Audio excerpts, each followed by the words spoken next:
Well, here we are ready for the next phase in our current context. It will be all new again from Monday of next week. That'll be Monday the 25th of May. It'll be new for you, it'll be new for your children, and it's new for us as well.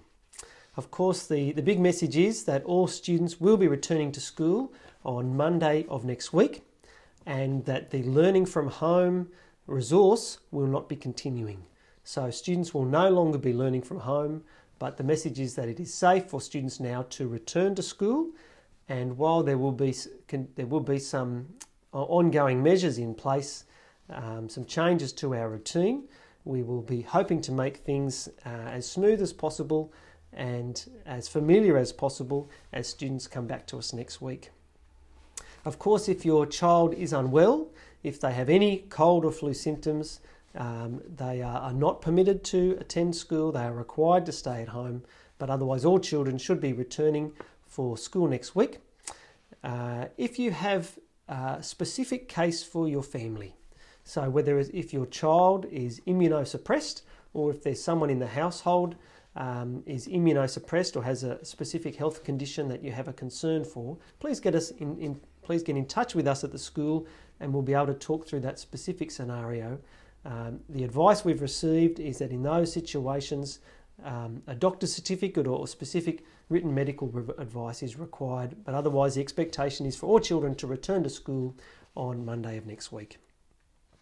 I know a number of our families have been able to use the school technology resource of laptops to assist the learning from home. But we'll be providing information this week about the return of that resource, the return of the laptops to school, so there'll be a plan for the ordered return of the laptops. As far as the adjustments to normal school routines, we'll be, of course, continuing without excursions, without assemblies, those large kind of gatherings, but children will be returning to their classroom with their class teacher and their friends.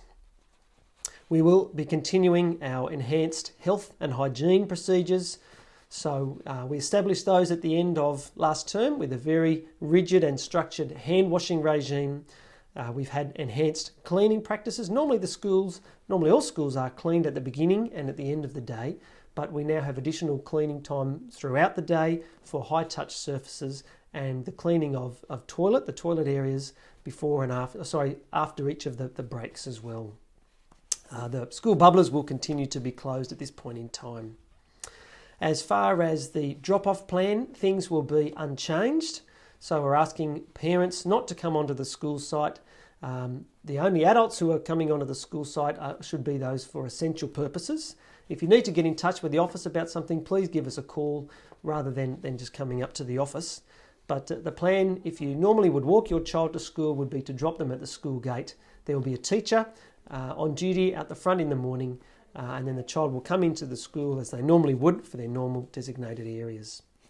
There's a fair bit of detail in the pickup plan for the afternoons. It will be similar to what we had at the end of last term, where K-2 students will be coming out a little bit earlier, but I thought it would be best just to have some separate information come out on that with some specific detail.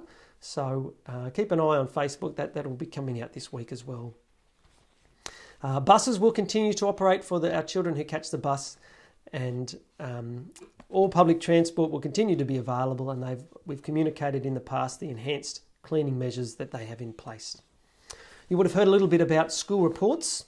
Students this term will be receiving a modified report, so it won't have the same amount of detail and depth as a normal report would, but the teachers were keen to be able to still report on the child's progress and what we've been able to observe and assess.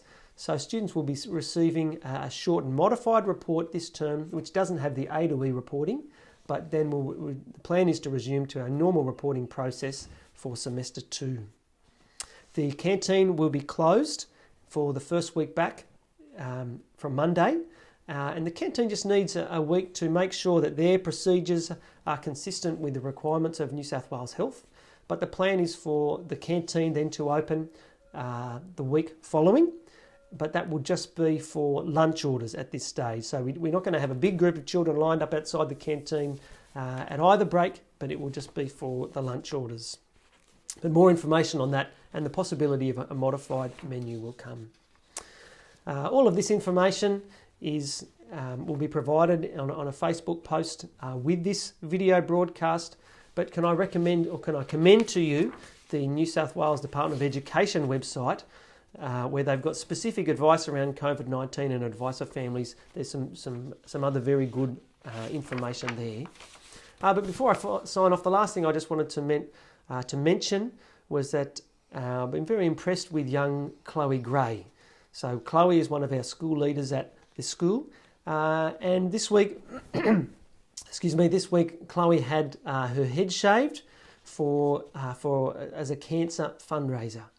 Her mum has recently been diagnosed with cancer, and Chloe wanted to do something as a way of support, and she's started a GoFundMe page around that, and so we'll be providing the link for that. But we're very impressed with Chloe undertaking this initiative. Good on you, Chloe. We're really proud of you. And for anyone in the school who'd like to support the initiative, you'll be able to find that link to the GoFundMe page. But otherwise, we're looking forward to students coming back next week. We're hoping to return things to normal as much as possible, of course, with those enhanced infection control procedures in place. But students have enjoyed being at school for the last 2 weeks, and the teachers have enjoyed seeing them coming back. So we are looking forward to Monday.